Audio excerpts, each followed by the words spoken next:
Ahora sí, vamos a saludar con nuestro primer invitado, el licenciado Orlando Pérez, periodista y escritor. ¿Cómo está, Orlando? Un gusto tenerlo aquí en este espacio nuevamente en Ecuador en directo. Bienvenido, ¿me escucha? Sí, perfectamente. Gracias por la invitación, Jaime. Gracias a ti, Orlando, por aceptarla.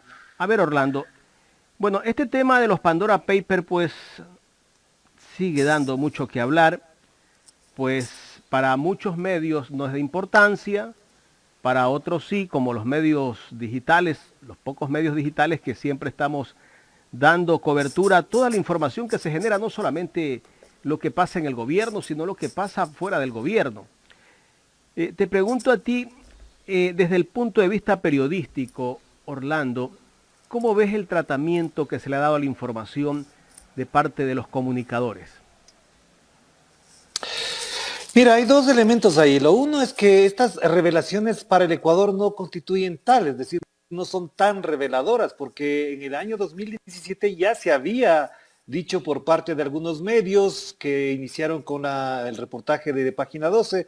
Me acuerdo perfectamente que en aquella época el Telégrafo, que yo lo dirigía, amplificó, dio mayor cobertura al tema de esa denuncia que se hacía. Telesur, me acuerdo, hizo un reportaje y alguno que otro medio digital también amplificó. Es decir, en ese momento ya se conocía lo que ahora denuncia Pandora Papers.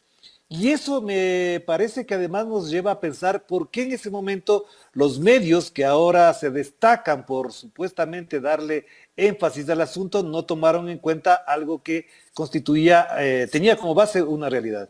Eso es por un lado. Y por otro lado, cuando ya ocurre esta revelación, entre comillas, a nivel global, en el caso ecuatoriano los medios de comunicación han tratado de evadir y de darle el énfasis que le hubiesen dado si se trataba de otro personaje político o de otro presidente. A mí me parece que, por ejemplo, la declaración que hace la señora Mónica Almeida en el debate que tienen, en el diálogo que tienen los comunicadores que han trabajado en este tema, en un espacio que tuvieron a semana sobre el tema, y es más, dice que no hay violación a la ley en este caso porque el presidente ya se deshizo, es decir, tocando y utilizando el mismo argumento del presidente Guillermo Lasso, pero lo que no dice Mónica Almeida, que con otro periodista de nombre Paul Mena había trabajado en este tema, tiene que ver con que en la publicación del Washington Post se destaca que esa plata de Guillermo Lasso se pasó a dos fideicomisos en Dakota del Sur. Por lo tanto, aquí hay un elemento que dejan por fuera. ¿Cómo se deshizo? ¿Dónde está esa plata? ¿Y de qué manera esto conlleva responsabilidades de orden ético, legal, moral y hasta de orden penal? Entonces me parece que ahí los medios han fracasado. Y por último, quizás lo conversaremos más adelante, me parece que la carta de esta madrugada del presidente Guillermo Lasso enfatiza el tema. ¿Por qué no han publicado todo? Y cuando le reclama a Guillermo Lasso, no habla precisamente de lo que él quiere que se publique, sino de efectivamente lo que no se ha publicado para darle énfasis al tema. O sea, el presidente de la República está un poco disgustado tal vez porque no le consultaron o tenía que poner el titular que podía llevar el caso de los Pandora Papers. Mira, Jaime, la carta del presidente Guillermo Lasso, a ver, yo podría pensar en dos escenarios al respecto. Uno es una carta que muestra una desesperación, que prueba una angustia de por qué se le está tratando de esa manera, y ahí además revela cosas que ya lo están comentando algunos expertos. Él incluso demuestra que está declarando impuestos sobre la base de algunos ingresos, pero en su patrimonio no precisamente coinciden los ingresos con lo que muestra. Entonces, ahí yo no me meto porque eso ya es de orden específico de los especialistas. Pero el primer tema, la desesperación. Segundo, le pide al universo prácticamente cómo enfocar, cómo hablar, qué poner, qué no poner. Y eso no está evidenciando al demócrata que mandó la primera ley de su gobierno, el mismo 25 de mayo, la ley de la libertad de expresión. Es decir, ¿por qué ahora no le gusta lo que hace el universo cuando él era partidario de decir que la prensa tiene toda la amplitud para publicar lo que, digamos en buen castellano, le venga en gana? Y un tercer elemento que me preocupa además, el diario El Universo no ha publicado todo, no ha dicho todo, es decir, le está reclamando porque no pone la versión oficial del tema. Pero El Universo no ha hablado de lo que mencionaba el tema de Dakota del Sur, no ha mencionado a quién le pertenecen y a nombre de quiénes están los fideicomisos, el Banco de Panamá, tampoco ha señalado lo que algunos expertos incluso ni siquiera correístas ni nada por el estilo, han destacado en cuanto a los delitos que estarían cumpliéndose o que estarían cometiéndose en función de esta revelación. Y un elemento adicional, ha dado énfasis, por ejemplo, a todo el debate público que ha girado alrededor del grado ético que tiene una responsabilidad como la del presidente de la República, informar todo lo que tiene, todo lo que cuenta en su patrimonio. No, pues no lo ha hecho. Entonces, yo no sé por qué razón el presidente se agarra, como se dice vulgarmente ahora, con el universo y no destapa otro espacio de análisis, de entrevistas con los demás medios de comunicación. Ni siquiera su ministra de gobierno el día de hoy, que estuvo en Teleamazonas, pudo explicar adecuadamente lo que señala ahí. Y ya sabemos cuál es la postura de Teleamazonas, es decir, muy concesivo el canal con ella y no profundiza en algo que queda todavía en el campo de la sospecha. Bueno, ¿y cómo ves la reacción de los medios internacionales? El caso de la BBC, que incluso ha hecho una crítica bastante fuerte a los medios de comunicación de acá del país.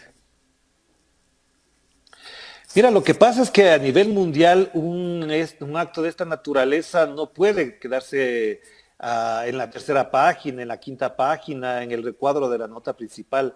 Incluso la Deutsche Welle de Alemania ha hecho un análisis del comportamiento de la prensa, la BBC de Londres ha hecho un análisis del comportamiento de la prensa ecuatoriana, porque efectivamente, si se trataba de otro país, esto sería un escándalo y la apertura de todos los noticieros. El titular del día en que se destapa el caso del Universo ni siquiera lo menciona el presidente. Y eso lo dice la BBC de Londres, lo dice la Deutsche Welle, incluso algunos portales informativos de orden digital, no lo dice Telesur, Radio Pichincha, no lo dice otros medios de comunicación. Y yo frente a eso creo que hay dos elementos de análisis también. Este es un escándalo de orden mundial, global, que apela a un elemento clave y que es común a todo esto. ¿De qué manera las grandes fortunas, los grandes millonarios de este planeta evaden impuestos? Y eso ya no da cuenta de solamente una crítica de orden político, ético, moral, sino de una crítica de orden moral. Segundo, digamos de orden penal, perdón. Y lo segundo, que me parece que sí está destacado en los medios de comunicación, quienes aspiran a la política, quienes ejercen la política y más, quienes después de haber sido 10 años candidatos, como el caso del señor Guillermo Lasso, y llegan a la presidencia, tuvieron suficiente tiempo para transparentar sus cuentas porque saben que al ejercer el cargo, toda la mirada, toda la iluminación, todo el enfoque, todo el foco de atención sobre su gestión, sobre sus bienes, va a centrarse en ellos. Por ejemplo, el caso de Sebastián Piñera se ha venido destacando, se ha venido diciendo muy parcialmente en los medios chilenos, pero en algunos casos se ha destacado en otros ámbitos. Pero aquí, señalo puntualmente, la prensa en el mundo está diciéndole a Guillermo Lasso, a Sebastián Piñera, a Luis Abinader de República Dominicana, que en calidad de mandatarios no pueden tener oscuridad en sus cuentas. Y eso creo que ya incluso ahora que se está discutiendo este tema, explica de una u otra manera que no se le perdona a un personaje público, uno, mentir, dos, ocultar, o tres, tergiversar o camuflar sus cuentas, sus ahorros, sus fortunas, porque ya tiene responsabilidades políticas. Algunos analistas políticos dicen que se le va a hacer difícil y bastante cuesta arriba al presidente de la República justificar todo lo que él supuestamente ha dicho que no tiene, no ha tenido, no tiene en este momento cuentas offshore, pero aunque sí lo dice que lo tuvo, ¿no? Ahora, el problema aquí es si lo tuvo cuando vendió o transfirió esas acciones de esas empresas, pues tiene que haber una transferencia, tiene que haber un cheque, a qué cuenta se fue ese cheque, quiénes son los dueños, quiénes están vinculados a esas nuevas empresas. O sea, todo eso va a ser un poco difícil que el presidente de la República se pueda escapar y tal vez de un juicio político. Claro, mira, ya las consecuencias de orden legal y político las tienen que asumir quienes tienen esas responsabilidades. Desde el punto de vista periodístico, yo creo que hay dos elementos también de análisis, y quizás tres, voy a apuntar dos principales. El uno es la transparencia.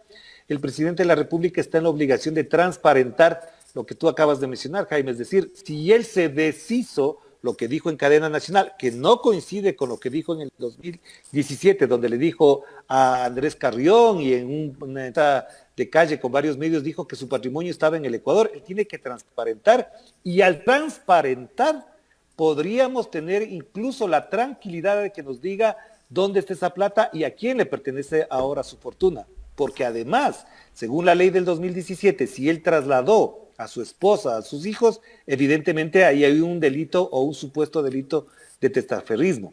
El segundo elemento que tiene que ver con todo esto es que si él asume la presidencia de la República y ha mentido o no ha dicho toda la verdad, está entrando en un terreno muy espeso, muy delicado, que es el del perjurio, porque lo que acaba de mostrar sus cuentas no coinciden con su patrimonio y con las declaraciones de impuesto a la renta, entonces ahí hay un perjurio que también tiene consecuencias de orden legal y de orden incluso administrativo para un funcionario público. Y el tercer elemento que me preocupa y que te quería mencionar, Jaime, que tiene que ver con que el acto, la acción, la respuesta, la reacción que ha tenido el presidente, algunos periodistas, el señor Villavicencio desde la Comisión de Fiscalización, es trasladar o tratar de cambiar el enfoque hacia otro lado. El señor Villavicencio, en un acto descarado como profesional que dice ser del mismo, dice que ahora vamos a ver las cuentas offshore de Rafael Correa. Pues, ¿por qué no las pone?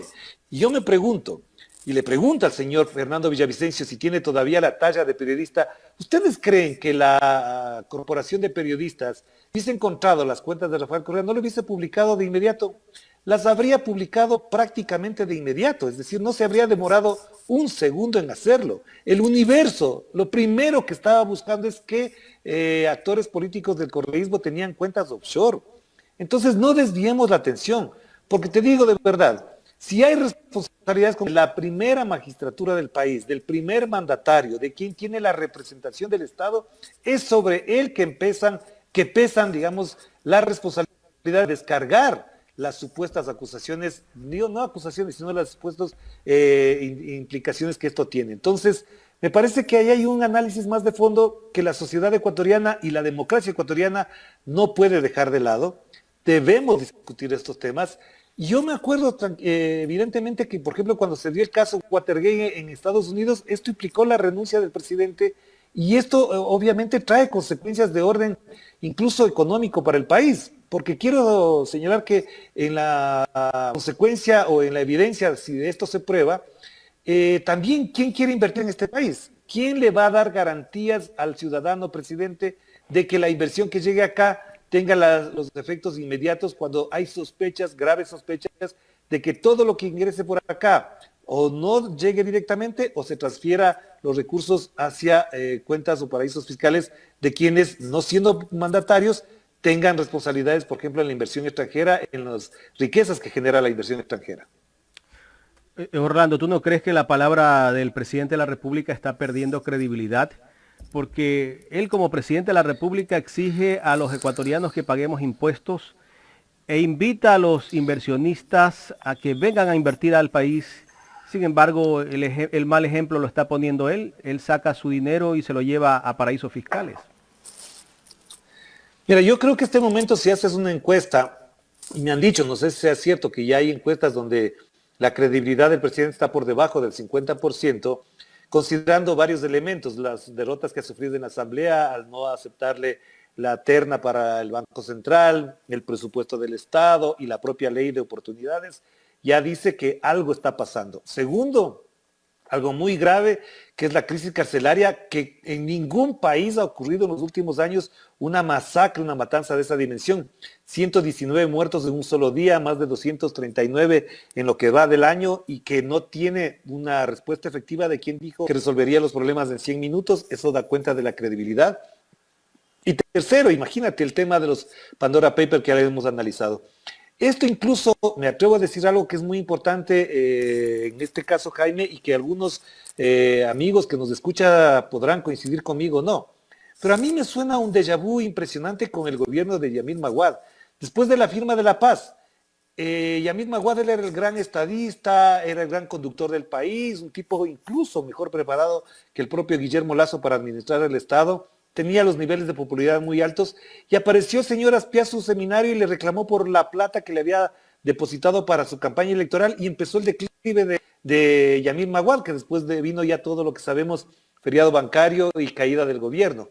Ahora, Guillermo Lasso, que tenía entre 70 y 75 puntos de popularidad a propósito de la vacunación, viene la crisis carcelaria y ahora le aparecen unas cuentas no claras, más bien confusas, en guaridas fiscales, y yo creo que la popularidad cae. Y esto tiene que ver con algo que es un capital político que todo funcionario, que todo mandatario debe tener, y es la credibilidad. Si la credibilidad del presidente Lasso no está efectivamente respaldada con los actos, con los hechos, con las cifras y con los datos, la credibilidad del presidente puede venirse al piso. Y un presidente sin credibilidad es prácticamente un político que no garantiza ninguna legitimidad, aunque tenga legalidad en el cargo. ¿Cómo podría encontrar la gobernabilidad el presidente de la República en este momento? La primera es transparentar sus cuentas, decirle al país efectivamente dónde está la plata, a quién dio el certificado, la factura, el recibo, a dónde fue la plata que él tenía, y con eso, incluso si es que efectivamente nos mintió, pedir disculpas, pero ahí hay consecuencias legales. Lo segundo, efectivamente, me parece que él tiene que dejar de atacar. El discurso del 9 de octubre en la ciudad de Guayaquil es ofensivo, habla de los glosados en un tono irónico para señalar a quienes dice que, según él, va a denunciar que tienen mucho más de lo que muestran y que viven como ricos cuando en realidad declaran como pobres. Eso me parece que es un segundo elemento. Deje de atacar a sus Y eso es como una desesperación del presidente, ¿verdad? Yo creo que es una forma de evadir lo de fondo y o amenazar. Atacando a los demás de amenazar. Lo hace ahora con el diario El Universo. Imagínate, le dice, yo que les condecoré, yo que les aplaudí, yo que estuve en su diario, me sacan ahora esto. Es decir, eso no da cuenta de un presidente que esté racionalizando su discurso político, su relato, y además dándole prestigio a la autoridad que debe tener un mandatario. Es decir, él no podría hacer eso. Por eso incluso tiene ministros, tiene asesores, tiene voceros que podrían hablar con él, o por él, perdón, pero él adelante esta batalla, tiene tareas y temas mucho más importantes, pero en las últimas, ¿qué será?, 72 horas o un poquito más quizás, él se ha concentrado en el tema de los Pandora Papers porque sabe perfectamente que ese es un tema capital. Yo me pregunto, por ejemplo, ¿qué diría un Jaime Durán en estas alturas? Presidente, ¿qué hago? ¿Qué hacemos frente a esto?, le preguntarán sus asesores. Y Jaime Durán le diría, diga la verdad. Si es un buen consultor político, le tendría que decir, diga toda la verdad a costa del precio que sea. Eso es lo que diría cualquier consultor político. Pero entonces, en la desesperación, me parece que da traspiés o mete la pata, como se dice vulgarmente, y no ayuda a entender mejor esto. Lo que yo le sugeriría al presidente es, hagamos un panel. Vamos 3, 4, 5 periodistas donde yo me quiero incluir, porque cuando él me buscaba, cuando era candidato para hablar de cosas, cuando me llamaba, me escribía mensajes de WhatsApp para conversar sobre estos temas, yo le invito a que ahora seamos recíprocos. Sentémonos 4 o 5 periodistas, no de los alineados que sabemos quiénes son, y hablemos, pongámosla sobre el tapete los debates, en el debate los temas del país, y conversemos y aclaremos las cosas en el franco respeto, por supuesto, de su condición de... ¿Cómo leer el tema de la asistencia a la sesión solemne del municipio por parte del presidente de la República, Guillermo Lasso? Tal vez esto significó buscar cierto acercamiento con el líder social cristiano Jaime Nebot, que se dieron la mano ese día, y la condecoración que se le dio también a Jaime Durán Barba. Mira, Jaime, a mí me parece que es muy simbólico lo ocurrido, porque no solamente que las dos figuras políticas, y sumaría, por supuesto, a Cynthia Viteri sin desconocer su autoridad política ahí, esas dos figuras concentraron el foco de la atención, pero la respuesta de quienes acompañaban a Cynthia Viteri y a Jaime Nebot efectivamente fue determinante. Nadie aplaudió al Lasso, nadie evocó su figura. El propio discurso, lo escuché, de Cynthia Viteri no da cuenta de un apoyo explícito y menos implícito a Guillermo Lasso, más bien le exige cosas como aquello de las leyes que está planteando para que se puedan utilizar las armas por parte de los ciudadanos. Y por otro lado, esa condecoración a Jaime Durán La verdad es que es imprudente, innecesaria, cuando hay denuncias para él y contra Santiago Nieto de tener cuentas offshore. Es decir, no fue la sesión en la que se habló de Guayaquil, no fue la sesión en la que se destacó lo valioso que significa el pueblo guayaquileño para la República del Ecuador. Y creo que además Guillermo Lasso en su discurso, muy mal hecho, además, te lo digo con franqueza, muy mal redactado, quizás ahí tendría que mejorar su equipo de discursos, muy mal hecho. Y apunta contra unos enemigos y unos adversarios que nunca señala con nombre y apellido. A mí me parece que ahí, comparando con Jaime Nebot, sin coincidir con ninguno de los dos, por supuesto, ideológicamente, Jaime Nebot es muy auténtico en sus cosas. Y Guillermo Lasso no se ve auténtico, no se muestra auténtico en el mejor sentido de la palabra, sino que al eludir, confrontar y hablar con nombre y apellido las cosas, de prestigio su discurso y el relato político que todo magistrado de esa talla debería tener a estas alturas de la historia, además que todo el mundo le pone atención. Finalmente, Orlando, en el tema, volviendo al tema de la Asamblea, ¿cómo ves tú esos acuerdos que tuvo en algún momento el presidente de la República, Guillermo Lasso, y Pachacutic? En este momento parece ser que el rompimiento que tiene el gobierno con Pachacutic es definitivo. Tanto así que vimos una pelea que tuvo Salvador Quispe y Fernando Villavicencio, donde Salvador Quispe le dice mamarracho, le dice a Fernando Villavicencio, porque Fernando Villavicencio prácticamente es un aliado, uno de los mejores aliados que tiene el presidente de la República, que al final de todo estamos viendo que lo está haciendo quedar mal al presidente de la República también. Mira, a mí me parece que la Asamblea Nacional se está reconfigurando y se reconfigura en dos ejes de acción. La una, efectivamente, no le queda más que fiscalizar temprano, muy temprano al gobierno de Lasso y particularmente al presidente Guillermo Lasso. Me parece que ese es el rol que cumple, no tiene otra función este rato. Segundo, no hay iniciativas legislativas que puedan ocupar la atención de la Asamblea. Es decir, ¿qué ley está abordando la Asamblea? ¿De qué está hablando el legislador tradicional, común y corriente de leyes que puedan pensarse en una nueva etapa política del Ecuador? No nos olvidemos que estamos apenas a 4 meses de iniciado el gobierno y en la Asamblea no hay una sola ley que pueda entenderse que se está procesando adecuadamente en el Ecuador. No hay. Todas las demás son resoluciones, son acuerdos, son disputas, son fiscalización, que la señorita Bella Jiménez, etcétera. Es decir, la legislación no está porque efectivamente no hay actividad legislativa en función de proyectos de ley que nazcan primero de los legisladores, que son de la bancada del propio gobierno, y segundo del propio Ejecutivo, que dijo que tenía todo un andamiaje jurídico y constitucional para cambiar este país. No hay. Y ahí aparecen los personajes como el señor Villavicencio, que es el vocero del gobierno en la legislatura. Y ese personaje, en vez de darle una mano, le está acabando el prestigio que tenía hasta ahora el presidente Guillermo Lasso en cuanto a que hablaba con todos los bloques, que conversaba con todo el mundo. Entonces me parece a mí que esa reconfiguración además tiene un elemento que es muy importante, y con esto quiero cerrar, Jaime, porque además tengo que salir, tiene que ver con que, ¿qué va a pasar con el bloque de la izquierda democrática? ¿Va a seguir siendo oficialista como se ha mostrado hasta ahora?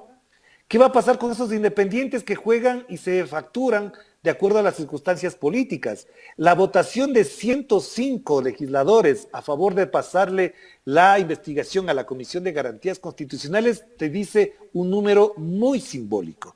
105 legisladores podrían jugarse el todo por el todo en función de los momentos políticos que estamos viviendo en el Ecuador. Orlando, quiero agradecerte por haber aceptado este diálogo.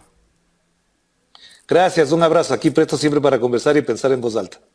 Gracias a Orlando Pérez, periodista y escritor, y además conductor del programa político Enclave en Telesur.